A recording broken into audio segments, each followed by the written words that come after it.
Hello, everyone, and welcome to this 2020 edition of the HPC Knowledge Meeting. It's a real pleasure for me to be here.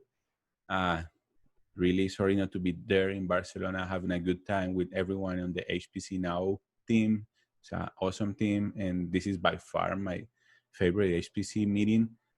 And today I want to talk about GPUs on Kubernetes. Mostly, I want to be leveraging the OpenShift pieces, but everything that I'm going to be saying today can be applied to any Kubernetes cluster.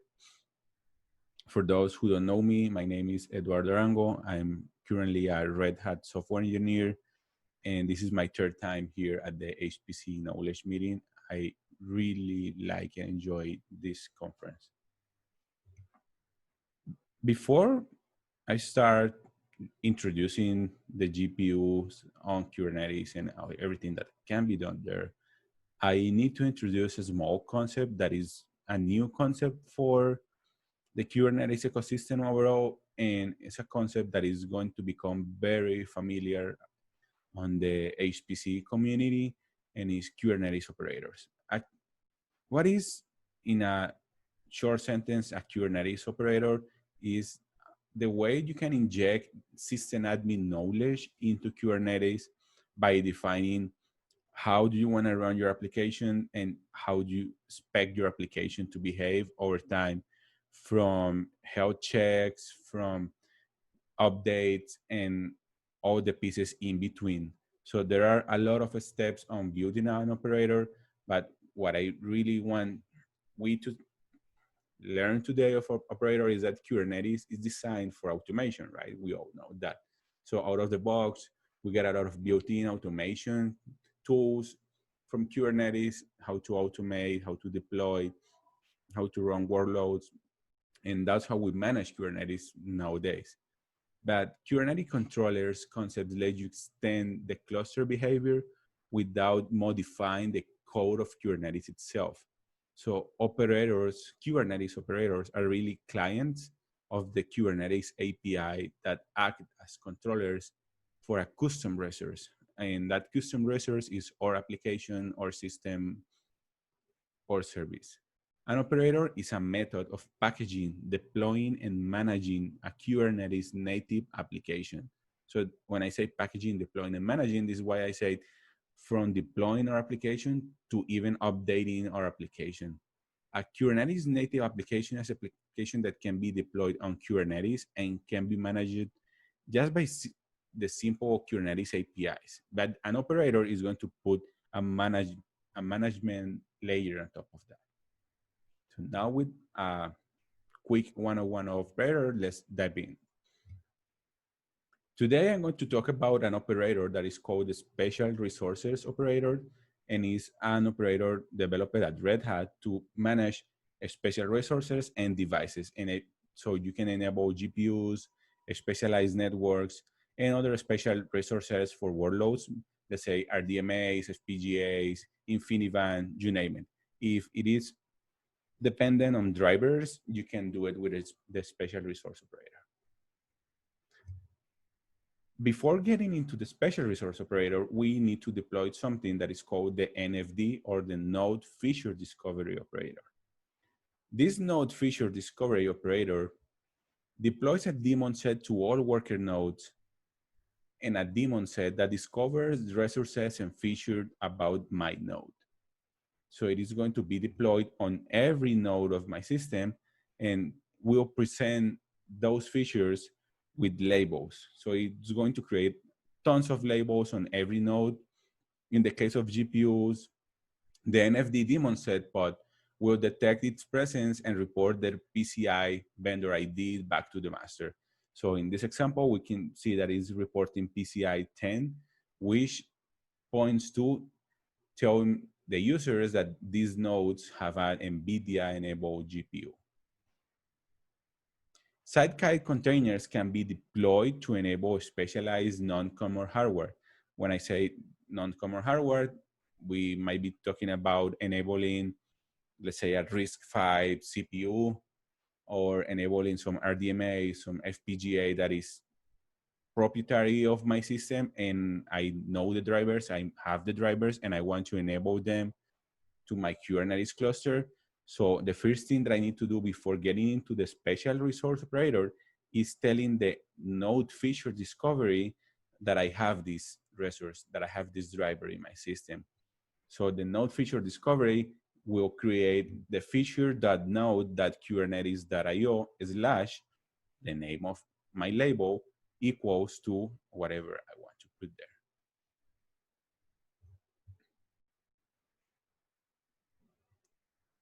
The GPU driver installs kernel modules and user space drivers, but it doesn't do that at a hardware level. It is really a GPU driver container that will live in our GPU nodes. And the way we can deploy these drivers on a read-only host is with the notion of a driver container. So the driver won't go down to the node kernel, but it will live as a driver container. And this gave us the powerful tool that is to update this container by pulling a new version of the container, which I'm going to talk later on, is let's say we update the kernel version of a node, or even more, we update the operating system of the node. This will just pull a new container with a new version, and we will continue to run our driver container. The GPU driver daemon sets install both the kernel module for the GPU as well as the user space drivers. This privileged container performs the modules proof to load the modules and all the binds that the user space drivers directly need into the host so that they can ultimately be accessible by another pods running in my Kubernetes cluster. How other containers pods in my Kubernetes cluster are going to be able to leverage this driver container is by OCI hooks.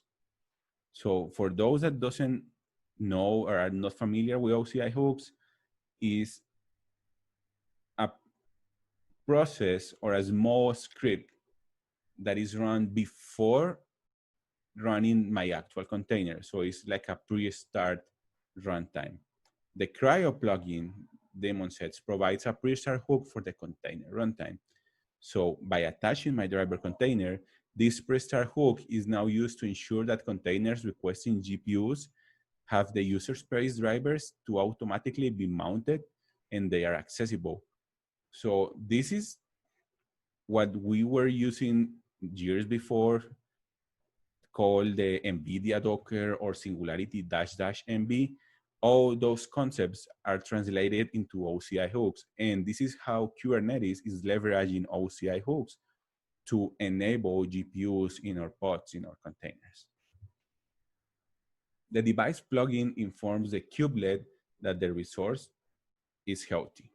So the device plugins daemon sets keeps track of the available quantity of special resources and also does some health checking. So as I was telling when I was trying to explain the Kubernetes operators, we can perform some health checks to the system to ensure that they are available, to ensure that they are on the latest version, to ensure that they are having the proper workload, whatever we want. This is the power of Kubernetes operators. For example, if a card fails, the device plugin will detect this and will label the node as not healthy, right? Let's say your GPU reaches a temperature limit and it needs to be disabled by some time. So it will label the node as not healthy for as the GPU needed. And once the GPU is back, it will label the GPU as healthy again. Finally, the node exporter daemon sets provides metrics and endpoints to the cluster monitoring. And when I say this, is that the node feature operator is going to also enable some Prometheus and some Grafana pods that will expose some services on which I can check CPU utilization, memory utilization, the temperature of the nodes, the temperature of the CPUs. So all the information that can be gathered from the nodes is going to be available in my Prometheus database, and also I can check that on my Grafana dashboards.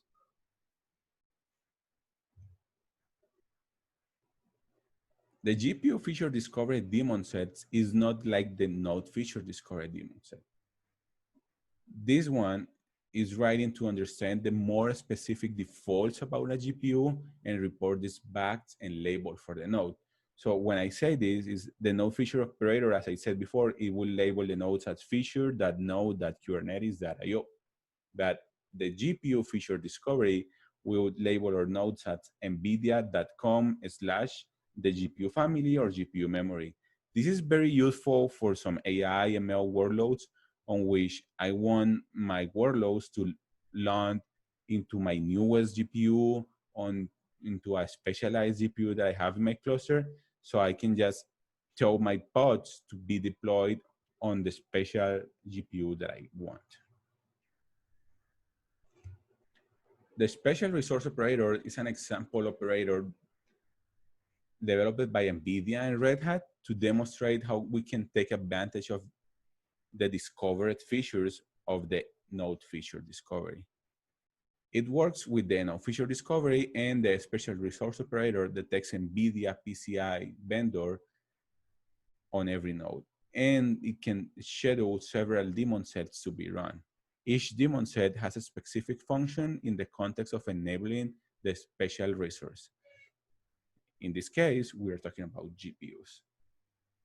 So here we can see how it looks when the special resource operator is fully deployed on a node.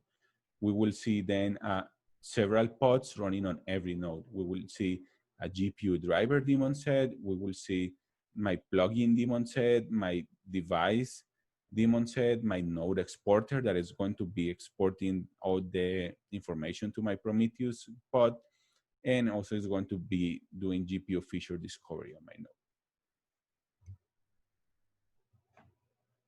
How can I then use all these labels and drivers that have been placed on my nodes by setting on my YAML for my job or for my service, resources request nvidia.com/GPU1, or I can also use the node selector stanza on my Kubernetes YAMLs.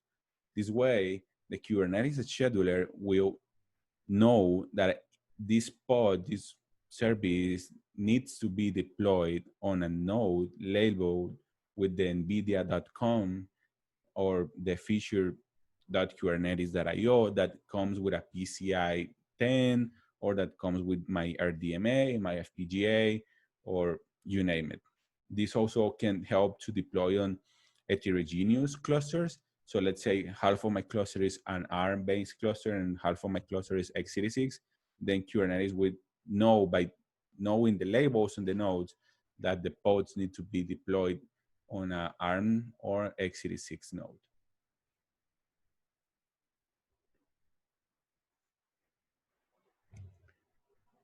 I've been talking all the way saying the special resource operator, but I'm happy to announce that this last month, the NVIDIA GPU operator is generally available, and it just simplifies GPU management in Kubernetes. So this is product of a nice partnership, Red Hat, NVIDIA, and this is how it looks. So the NVIDIA GPU operator is really a Git fork of the special resource operator, but is more tailored just for NVIDIA GPUs. So the special resource operator that I talked in the first minutes of this talk can be managed and can be tuned to work with any special resource.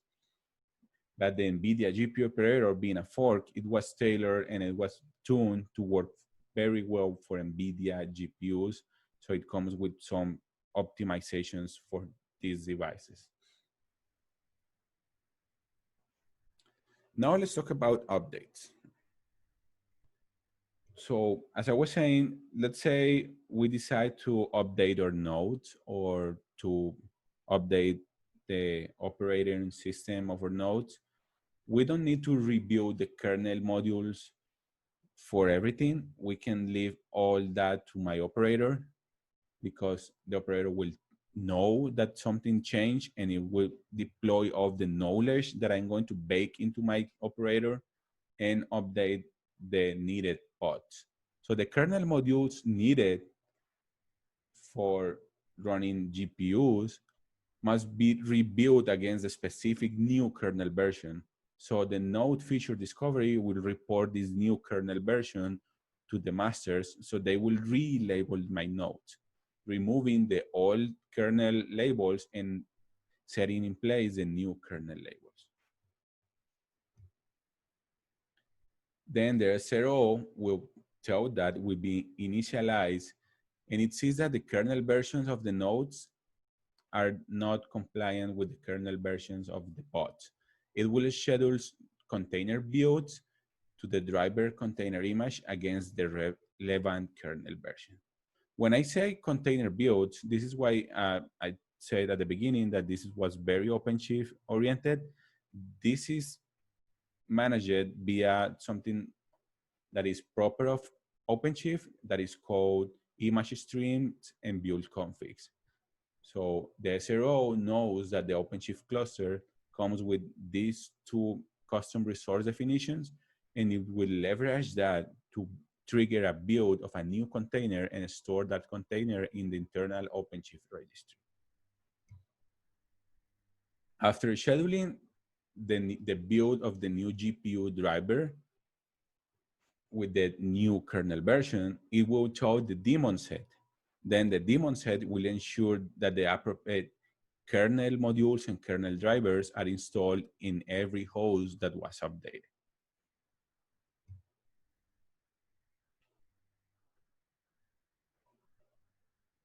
Well, I skipped saying that the nodes are relabeled. And then the daemon sets starts checking the mismatch and resetting the pods with the new image version. After this, SRO will be updated with all the daemon set pointing to the new kernel version and to the correct image that is stored in the internal OpenShift registry. For more information, you can check the NFD operator blog post, the SRO blog post, and the GPU operator blog post. And also the part 2 of how to enable hardware accelerators on OpenShift, SRO building blocks, points to how can we leverage these labels to work with a heterogeneous cluster. So as I was telling in my example before, we can then have a ARM and x86 Kubernetes cluster and use these labels and driver containers to deploy the different workloads dependent on the architecture that I want to target.